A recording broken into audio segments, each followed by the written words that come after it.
हाँ जी, तो स्टूडेंट्स ये रही हमारी प्रॉब्लम नंबर 3.95 जिसमें वो कह रहे हैं कि यूज़ कीजिए लूप एनालिसिस टेक्निक का to find V naught voltage मालूम करने के लिए। तो लूप एनालिसिस टेक्निक यानी कि हमें इसके हर लूप के अंदर एक-एक करंट को फ्लो करवाना पड़ेगा in the direction of clockwise direction के अंदर। तो चलिए यहाँ स्टार्ट करते हैं। सबसे पहले मैं इस लूप के अंदर एक करंट को फ्लो करवा देता हूँ I1 के नाम से, ठीक है जी। देखें क्लॉकवाइज़ डायरेक्शन में है। इसमें भी एक करंट फ्लो करवा देता हूँ I2 के नाम से, और इसमें भी एक करंट को फ्लो करवा देता हूँ I3 के नाम से, और यहाँ पे भी एक करंट को फ्लो करवा देता हूँ I4 के नाम से, क्योंकि टोटल 4 लूप्स थे। अब बात की जाए तो वी नॉट की हमारे पास इक्वेशन क्या बनेगी अगर हम देखें, क्योंकि हमने पहले आउटपुट को चेक करना है, हमें मतलब कि चीज़ क्या चाहिए वी नॉट को मालूम करने के लिए। तो अकॉर्डिंग टू ओहम्स लॉ यहाँ पे ओहम्स लॉ लगेगा V is equal to IR। तो रेजिस्टेंस तो देखो बच्चों, रेजिस्टर तो 2 किलो ओम का रेजिस्टर है जिसके क्रॉस ये वोल्टेज लगे हुए हैं, और इसमें वोल्टेज तब पैदा होते हैं जब इसमें I4 करंट गुजरता है।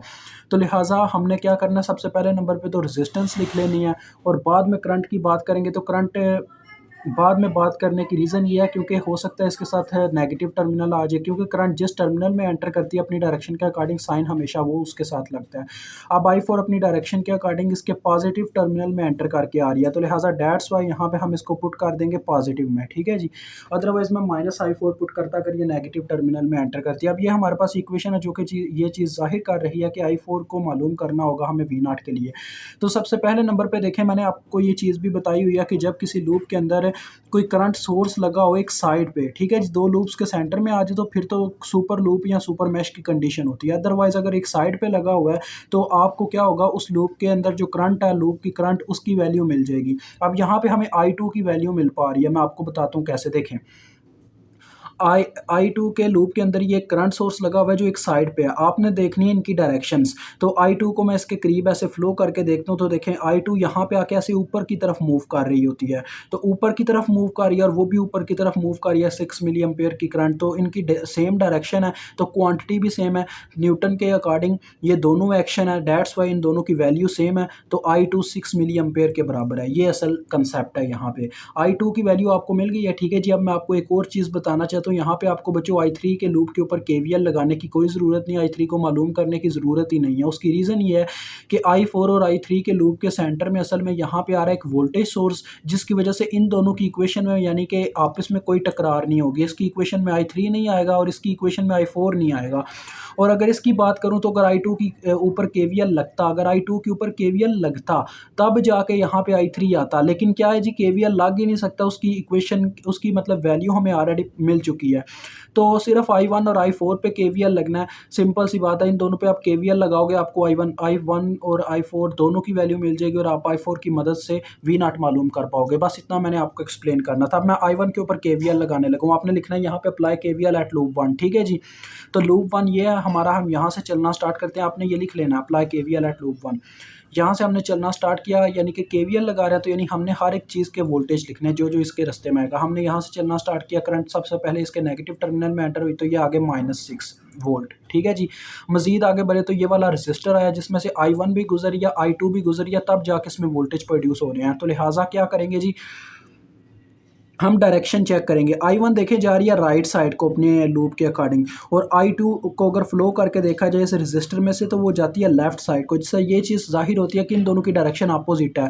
तो अपोजिट होने की वजह से किसी एक को नेगेटिव लेना पड़ेगा। जैसे कि न्यूटन कहता है कि एक्शन और रिएक्शन इक्वल तो हो सकता है मैग्नीट्यूड में, लेकिन डायरेक्शन में अपोजिट होने की वजह से उसके साथ नेगेटिव का साइन लगाना पड़ता है। तो यही चीज़ यहाँ पे होगी कि पहले मैं यहाँ पे रेजिस्टेंस लिखूंगा, फिर इनटू करंट लिखूंगा। करंट कोई बच्चों एक नेगेटिव लेनी पड़ेगी क्योंकि दोनों की डायरेक्शन अपोजिट है। तो कौन सी नेगेटिव लेंगे मैं आपको पहले ही बता दूं, हम उस करंट को हमेशा पॉजिटिव रखना जो जिस लूप के ऊपर KVL लगा रहे हो। तो लूप 1 के ऊपर KVL लग रहा है तो इसकी करंट को पॉजिटिव रखेंगे। I1 आ गई पॉजिटिव तो I2 आ गई नेगेटिव, ठीक है जी, ऐसे आ जाएगा।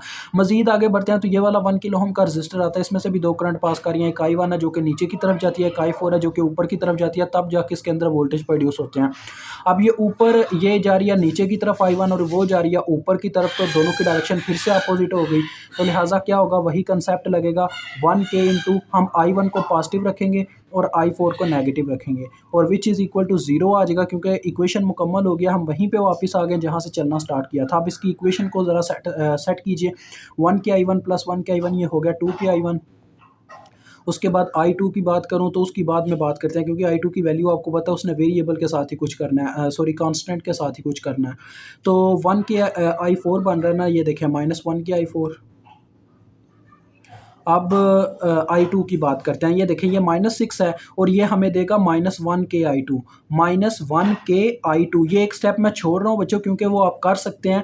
मैं टाइम बचाने के लिए एक स्टेप छोड़ रहा हूँ, आपको बस करके बता रहा हूँ कि मैं क्या चीज़ छोड़ रहा हूँ, ठीक है जी। पहले नंबर पे तो मुझे लिखना पड़ेगा ना यहाँ पे -1 के I2, और नेक्स्ट स्टेप में मैं वैल्यू पुट करूँगा। लेकिन मैं यहाँ पे क्या कर रहा हूँ, वैल्यू पुट करके जो नंबर आता है वो प्लस माइनस करके जो नंबर बनता है उसको उस साइड पे लेके जाने वाला हूँ। यानी कि देखो -1 के I2 है ना, तो I2 की मैं वैल्यू अगर पुट करूँगा तो मेरे पास आ जाएगा, ये देखें 6 मिली पुट होगी तो ये आ जाएगा -6।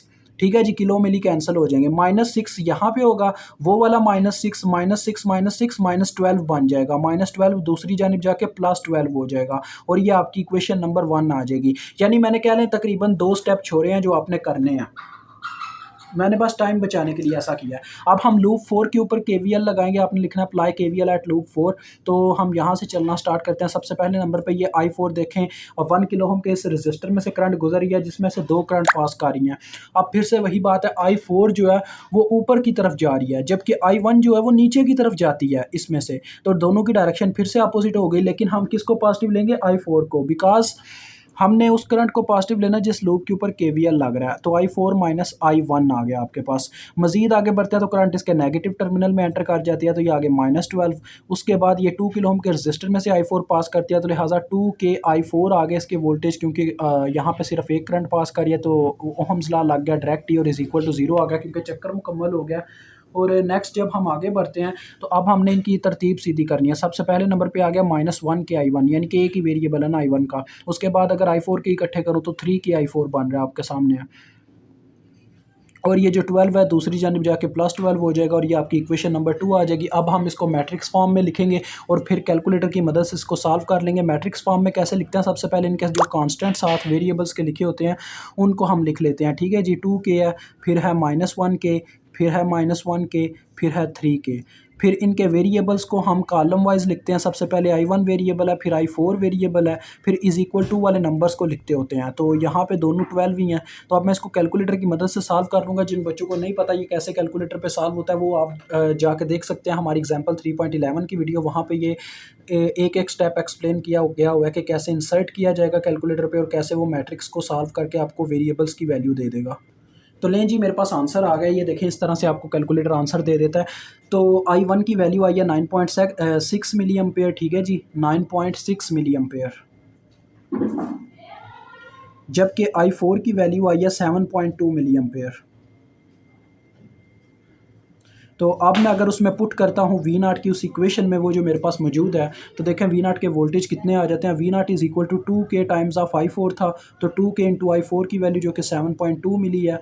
तो मिली और किलो आपस में ज़रब खा के कैंसिल, और 2 7 बार 14, 2 2 बार 4, ये 14.4 वोल्ट होंगे। इतना तो यार आप माइंड भी तेज़ है कि कैलकुलेशन वैसे ही हो जाती है।